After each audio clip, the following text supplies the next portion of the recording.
ఆ రైట్స్ మాకు ఉన్నప్పుడు మీరెవరయ్యా ఆపడానికి అంటున్నా. అంతగా మేము రోడ్ల మీదకి రాకూడదని మీరు అనుకుంటే విద్యుత్ ఛార్జీలు వెంటనే తీసేయండి. ఏవైతే పెంచారో 15,500 కోట్లు వెనక్కి తీసుకోండి. రిజిస్ట్రేషన్ ఛార్జీలు ఈరోజు భయపడి మీరు పోస్ట్ పోన్ చేశారు. వాటిని పోస్ట్ పోన్ కాదు, క్యాన్సిల్ చేయండి అని కూడా తెలియజేస్తున్నాను. అలాగే నిత్యావసర వస్తువుల ధరలు తగ్గించండి. ప్రజలకు మీరు ఏమైతే హామీలు ఇచ్చారో సూపర్ 6 అవన్నీ చేయండి. అప్పుడు మేము రోడ్ల మీదకి రాము, ధర్నాలు చేయము. మీరు చేతిలో వైకుంఠం, అరచేతిలో వైకుంఠం లాగా ఎన్నికల ముందు ఒకటి చూపిస్తారు, ఎన్నికలు అయ్యాక ప్రజలకు నరకం చూపిస్తారు.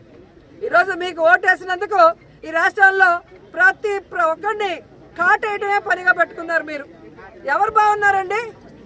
యువతని మోసం, విద్యార్థుల్ని మోసం, ఉద్యోగస్తుల్ని మోసం, రైతుల్ని మోసం, అందరినీ మోసం చేయడం తప్ప ఏం చేస్తుంది ఈ కూటమి ప్రభుత్వం 7 నెలలుగా నేను అడుగుతున్నా.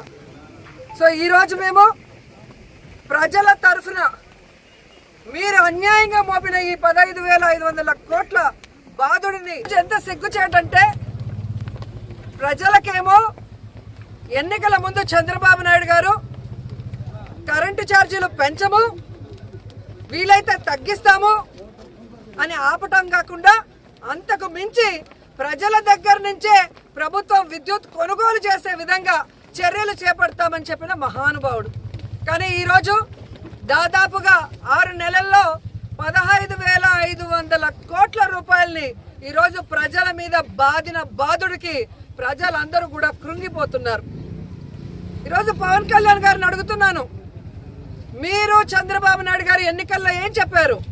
విద్యుత్ ఛార్జీలు పెంచము, పెంచితే ఒప్పుకోము అన్నావు.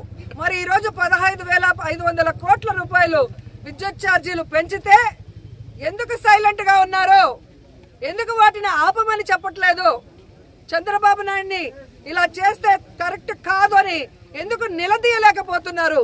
అంటే అధికారం కోసం ఒక మాట, అధికారంలోకి వచ్చిన తర్వాత మీకు పదవి వచ్చింది కాబట్టి అన్నిటికీ సరెండర్ అయిపోతున్నారా? ప్రజలకు చెప్పాల్సిన బాధ్యత ఉందని కూడా ఈ సందర్భంగా తెలియజేసుకుంటున్నాను. ఎందుకంటే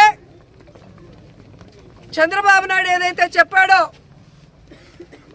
బాబు షూరిటీ భవిష్యత్తుకు గ్యారంటీ అని, ఈరోజు బాబు షూరిటీ లేదు, ఆయన హామీలకి గ్యారంటీ లేదు, ఆయన మాటలకి ఈరోజు వారంటీ లేదు అనేది అర్థమవుతుంది. కరెంటు ఛార్జీలు పెంచేశారు, రిజిస్ట్రేషన్ ఛార్జీలు పెంచేశారు, 60% నిత్యావసర వస్తువుల ధరలు పెంచేశారు, ఫ్రీ ఇసుక అంటూనే 2 రెట్లు ఇసుక రేట్లు పెంచేశారు. ఈరోజు వీధికి మద్యం షాపులు పెట్టి ఈరోజు ప్రజల్ని పీల్చి పిప్పి చేస్తున్నారు.